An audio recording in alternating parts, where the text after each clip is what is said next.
Bien, dans cette vidéo, on va voir les méthodes des exercices 22 et 23. On les a déjà fait en classe, donc je vais passer rapidement. Voilà.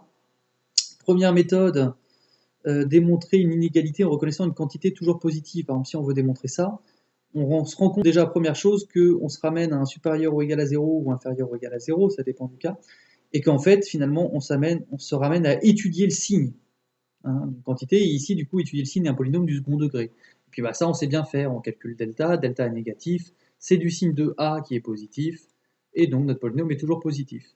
Et donc, on trouve la réponse. Deuxième cas, le temps que la page charge, faut pour être pressé, voilà, ça c'est bon. Deuxième type, c'est quasiment pareil que tout à l'heure, sauf que si on essaye tout de suite de mettre supérieur ou égal à 0, on trouve du x moins racine de x moins 1 et on ne sait pas bien l'étudier ici. Alors en fait, on commence du coup par se dire que tiens, vu que les deux nombres sont positifs, il suffirait de comparer leur carré et donc de montrer que x carré est très plus grand que x moins 1.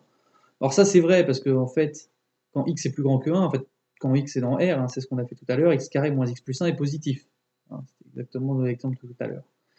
Et donc x carré est plus grand que x moins 1. Et puisque les deux sont positives et que la fonction racine carrée est croissante, sur 0 plus infini, on peut prendre la racine de chaque côté, mais racine de x carré, c'est valeur absolue de x, mais comme x est plus grand que 1, x est positif, et donc x égale valeur absolue de x, et on a démontré l'inégalité recherchée.